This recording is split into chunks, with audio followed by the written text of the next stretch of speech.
What's up guys, welcome back to the channel. Today I'm going to give you tips and tactics for wearing down your opponent. It doesn't matter if it's in the gym, you're doing one round with somebody and you want to see them fatigue, or if you're in a fight, which is 3 to 5 rounds. I've been told so many times post-fight or post-sparring rounds by people just going, Gabriel, you're so exhausting to spar against. Why is this happening? Why is it so fatiguing to go up against you compared to other people? So today I'm going to break this down for you, and hopefully you will leave the episode with a few ways to make sure that you start fatiguing other people when they're up against you.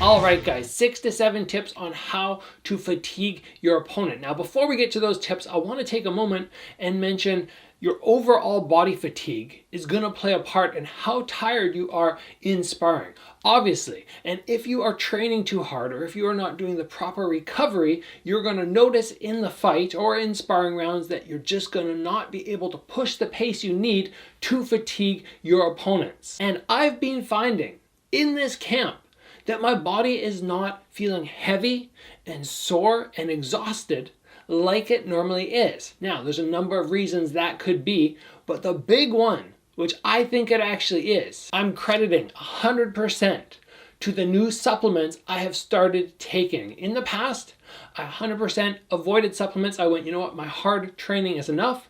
And I trained as hard as I could, but I would have days when I get up and I would be running around the track and my legs would feel so heavy. I'd feel so terrible, and it was a struggle to get through the session. I have had none of those sessions during this camp. And Bioptimizer's magnesium, I've been taking 2 for breakfast and then 2 at night if I feel like I'm really starting to burn down, and I wake up in the morning and I'm good to go. This supplement is something that I 100% suggest you guys get on, and I have a promo code so you can give this a shot and save 10%. Go to magnesiumbreakthrough.com/Gabriel, use the promo code Gabriel10 to get yourself 10% off to get those savings.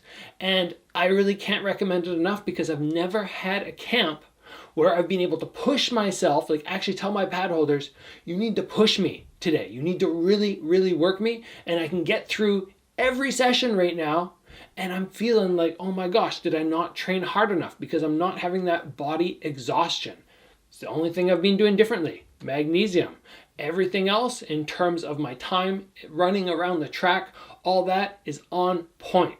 Give it a shot, guys. I think you will notice a difference. Now let's move into the tips that I have to wear down your opponent. Now, obviously, it should go without saying that you need to be in good shape yourself to wear down other people. You can't go in and use these tactics and go, oh, just because I have these tactics, I don't need to push my cardio the same way. No, you still push the same way, and then you add these in for the extra little destruction of your opponent. And my very first tip is being able to maximize break time. So what do I mean by that? Well, let's say we fall to the clinch. We're in the clinch and I decide I'm gonna muscle everything, I'm gonna really fight, but I know the ref is coming in 3 seconds. Well, very often I will go, okay, I know the ref's coming, I'm gonna bury my head in against my opponent's head so I don't have to worry about him hitting me, and I'm just gonna drop my arms, I'm gonna sink a little bit of chin weight on his shoulder and maximize my break time. A lot of people don't recognize this as a massive break. They go, okay, both guys are in the clinch, they're probably both resting evenly, but that's not always the case.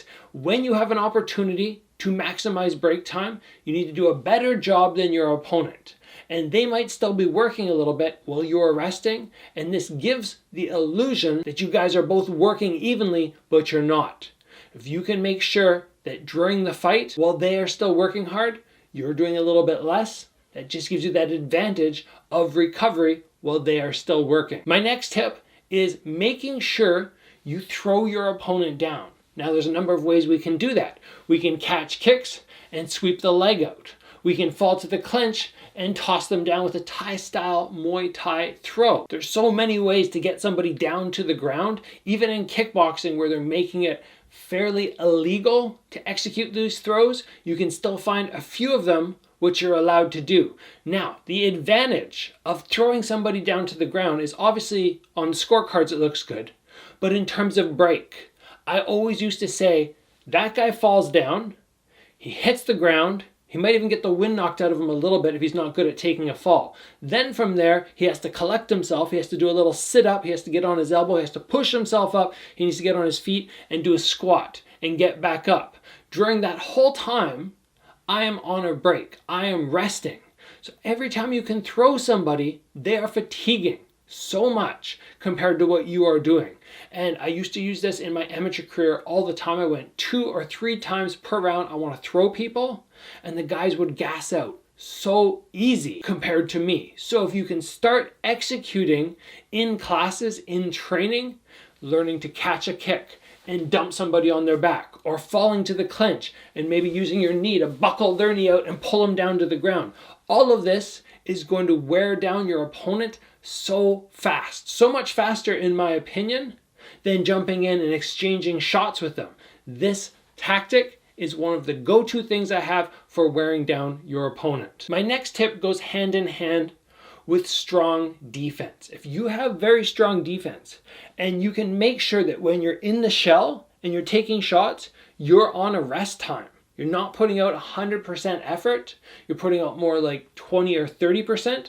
This is going to be a rest time, a break for you, even though a lot of people don't treat defense as a break. Now, once you have the ability to do that, you can then pressure people and make them uncomfortable, make them throw when they're tired. Now, normally this might not work if you're not comfortable with your defense, but if I'm standing back here and I see this guy fatiguing, and then I keep my hands up and I just keep moving into him and I keep pressuring him and put him in a position where he does not feel he's getting any breaks, he's going to fatigue. 100% he's going to tire down, and then basically I just wait for the right moment to then start letting my own shots go. But just guarding up and moving in, letting somebody throw shots at you. Yes, on the scorecard, you're going to fall a little bit behind in those moments, but that's okay, because once they tire down and then you can rip your shots in, you have a better chance of landing clean shots and less chance of them countering you. Next up, you need to be very, very good at reading your opponent's fatigue levels. So if somebody comes out in the first 30 seconds of the fight and you go, okay, I'm going to try and burn them down right now, that's probably not the best moment. You know, they're fresh, they're ready to go. But if you start to see them, whatever their little indicators are, they start to back up a little bit too much. You see them breathing really heavy through the chest. There's so many little things that start happening where people are giving you telltale signs that they are fatiguing. Maybe they came out and they threw 100% power in their right hooks. That's their best shot. And then all of a sudden, 3 minutes later, you're going, ooh, this shot is so much weaker now. Or maybe they're overreaching. They pull back. That's usually fatigue. They're not throwing proper technique because they're fatiguing and they're panicking and they're trying to get the fight done with quickly because they don't want to be in there for another minute or two or the whole rest of the fight. When you have the ability to watch somebody, recognize their fatigue levels, you know when to go and you know when to ease back. You always ease back when somebody's fresh and strong and they're a little dangerous. That's when you're wary. But once they show you those signs, that's the time for you to start using that pressure, or throwing them down a little bit extra, or doing something else which is going to really make life difficult for them, and they're going to be breathing hard because they're winded. The next tip, and this is something everybody should pretty much already know if you've watched my fights and you know anything about fight sports, but you've got to attack the body. If you want to wear down your opponent, you can't simply headhunt.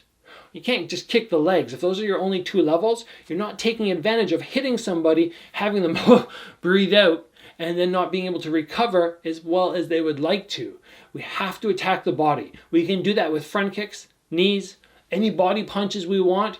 Anything you throw, which is just going to make the guy uncomfortable in the midsection, is going to wear them down that much faster. Make sure you work on executing this in your bag work, your pad work, all that kind of stuff, shadow boxing, so that it actually comes out when you do your sparring or when you're in a fight. Now, most of you guys will already know that when you make impact with a target and you can bounce out of it, it feels good, feels crisp. It requires less energy. But when you go to hit something and then all of a sudden, whoa, you miss, it's that much more fatiguing. So if you can make people miss in rounds, in the fight, in sparring, they're going to fatigue so much faster. They're going to get worn down. And then when they hit you later on in the fight and you decide to apply that pressure, they're going to have less steam on their shots. So how do you go about making people miss? Well, you can either utilize some feints. You just make sure that you twitch a little bit and get them to throw. Or instead of standing stationary in a heavy stance, you're bouncing so that when you see them move, you can move back. Or maybe you start practicing leaning back with your head, just that little twitch so shots roll by. When I fought Mosab Amrani, this guy came out to rip my head off. But he had a number of shots that were missing just because I used a little bit of evasion, and that wore him down so much more than him being able to make impact and pull his shots right back fast and concise. If you start putting all these tips together, you will wear your opponents down. I know it because I've been doing it for years. And it wasn't until people started relaying it to me, telling me how tiring it was, that I realized this is super effective. If I had to break it down and give you guys one thing of everything we talked about to make sure that you're going to capitalize on wearing down your opponent, it is the ability to read people. You have to be able to watch them and know when to go, when to apply that pressure, when they're weak, when they're tired, and when to stand back and give them a little bit more respect. If you can do that, you're going to 100% start to feel successful in wearing down your opponents. And that is the episode, guys. If you want to take advantage of trying to get rid of the body fatigue, which often comes with hard training, again, I can't recommend it enough.